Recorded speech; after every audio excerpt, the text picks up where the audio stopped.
जय जय शङ्कर हर हर शङ्कर जय जय शङ्कर हर हर शङ्कर जय जय शङ्कर हर हर शङ्कर जय जय शङ्कर. மங்களாரம்பம் தெய்வத்தின் குரல் 6ஆம் பாகம். 16 பெற்ற பெருவாழ்வு. தவறான தனித்தமிழ் நாகரிக பிரிவினை தொடர்கிறது. அப்புறம் அவர் கண்ணகி விக்கிரகம் பிரதிஷ்டையானதை சொல்கிற போதும், இந்த நாளில் வேத மந்திரம் சொல்லித்தான் பிரதிஷ்டை பண்ணணுமா? அன்போடு தமிழில் சொன்னால் தெய்வசக்தி விக்கிரகத்தில் ஏறாதா என்றெல்லாம் கேட்கிறார்கள். ஆனால் இவர்கள் தனித்தமிழ் தெய்வமாக சொல்லும் கண்ணகிக்கே செங்குட்டுவன் மூர்த்தி பிரதிஷ்டை செய்த போது அறக்களத்து அந்தணரை கொண்டு பண்ணியதாகவே இளங்கோ, அவர்தாம் சிலப்பதிகாரம் எழுதியவர், சொல்லியிருக்கிறார். அறக்களத்து அந்தணர் என்பது ரொம்ப அழகான பதப்பிரயோகம்.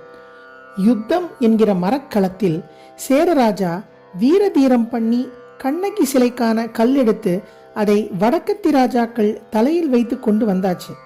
இனிமேலே அந்த கல் தெய்வமாக வேண்டும். இதற்கு ராஜாவின் மரக்கள சாமர்த்தியங்கள் பிரயோஜனப்படாது.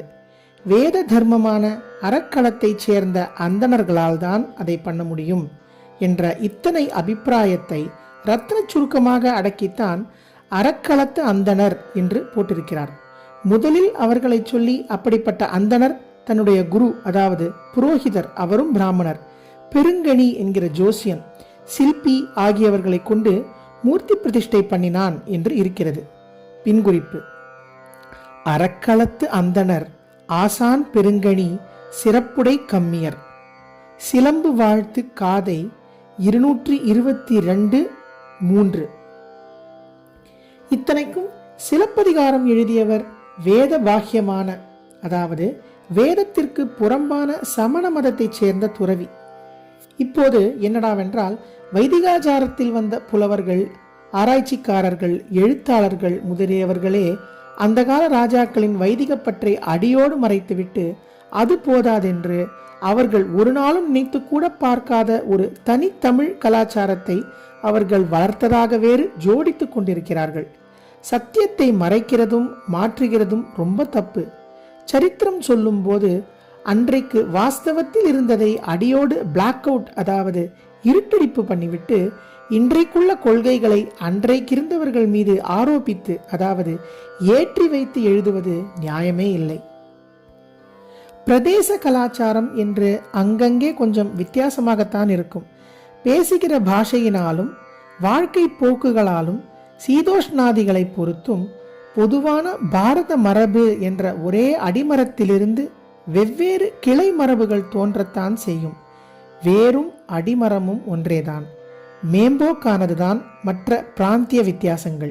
ஆனால் இன்றைக்கு நம்முடைய பண்டைய கலாச்சார பெருமைகளை பிரகாசப்படுத்துவதாக சொல்லி அநேக மாநாடுகள், செமினார்கள் எல்லாம் நடத்துகிறார்களே, இதிலே அநேகமாக வேறாகவும் அடிமரமாகவும் இருக்கும் பொதுவான வைதிக கலாச்சாரத்தை மறைத்தே விடுகிறார்கள்.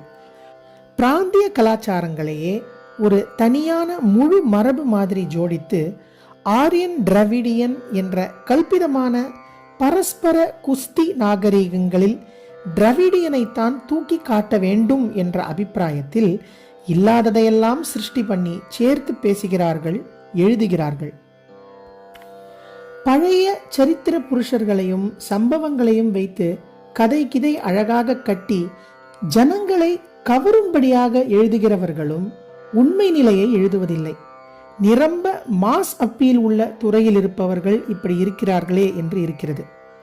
இன்றைக்கு ஜனங்களில் பல பேர் புராணம், இதிகாசம், பழைய கால காவியங்கள் எல்லாம் பொய்க்கதை என்று தள்ளிவிட்டு ஆராய்ச்சி பண்ணி எழுதியது எனப்பட்ட இந்த நவீன கால கதைகளையே அத்தாரிட்டியாக நினைப்பதால் நம்முடைய பூர்வகால சரித்திரத்தை பற்றி அவர்கள் தப்பாக, அதாவது டிஸ்டார்டடாக புரிந்து கொள்ளும்படி ஆகியிருக்கிறதே என்று கஷ்டமாயிருக்கிறது.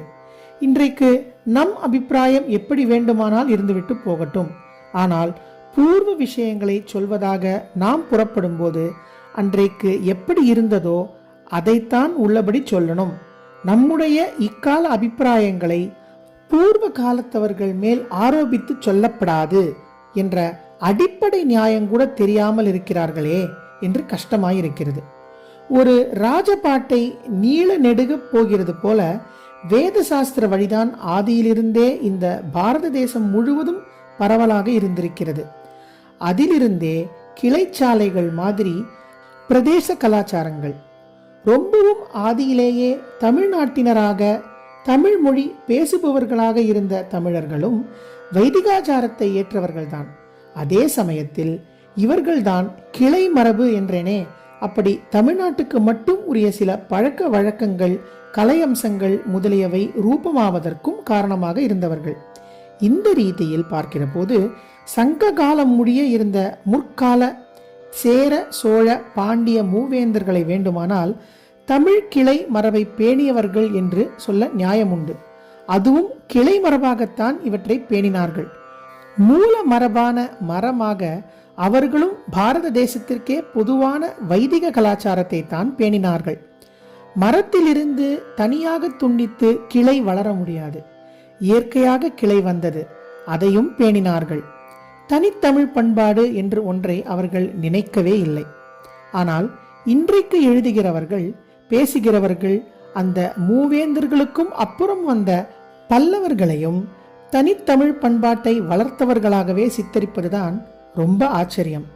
மூவேந்தர்களும் தங்களை சூரிய வம்சம், சந்திர வம்சம், சிபியின் பரம்பரை என்றெல்லாம் தான் தெரிவித்துக் கொண்டிருக்கிறார்கள் என்றாலும் அவர்களில் பலருடைய பெயராவது நெடுஞ்சேரலாதன், சேரமான் பெருமாள், கரிகால் வளவன், கிள்ளி வளவன், நெடுஞ்செழியன், நெடுமாறன் என்றெல்லாம் தமிழ் பெயர்களாக இருக்கின்றன. ஆனால் பல்லவ ராஜாக்களுக்கோ ஸ்கந்த சிஷ்யன், குமார விஷ்ணு, சிம்ஹவர்மா, சிம்ஹ விஷ்ணு, மகேந்திரன், நரசிம்ஹன், பரமேஸ்வரன், நந்திவர்மா, தந்திவர்மா என்று எல்லாம் சம்ஸ்கிருத பெயர்களாகவே இருக்கின்றன.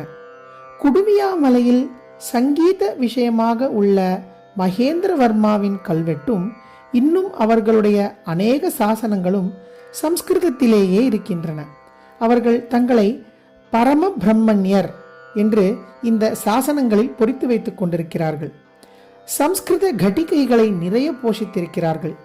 பிராமணனை ஷர்மா என்கிற மாதிரி க்ஷத்ரியரை வர்மா என்று சொல்ல வேண்டும். அந்தப்படி பல்லவர்கள் மகேந்திரவர்மா, நரசிம்ஹவர்மா, பரமேஸ்வரவர்மா, நந்திவர்மா என்று வர்மா போட்டுக் கொண்டவர்கள். தங்களை பாரத்வாஜ கோத்திரத்தினர் என்று சொல்லிக் கொண்டவர்கள். தவறான தனித்தமிழ் நாகரிக பிரிவினை நாளை தொடரும். ஜெய ஜெய சங்கர, ஹரஹர சங்கர, மகாபிரிவா சரணம். जय जय शङ्कर हर हर शङ्कर, जय जय शङ्कर हर हर शङ्कर, जय जय शङ्कर.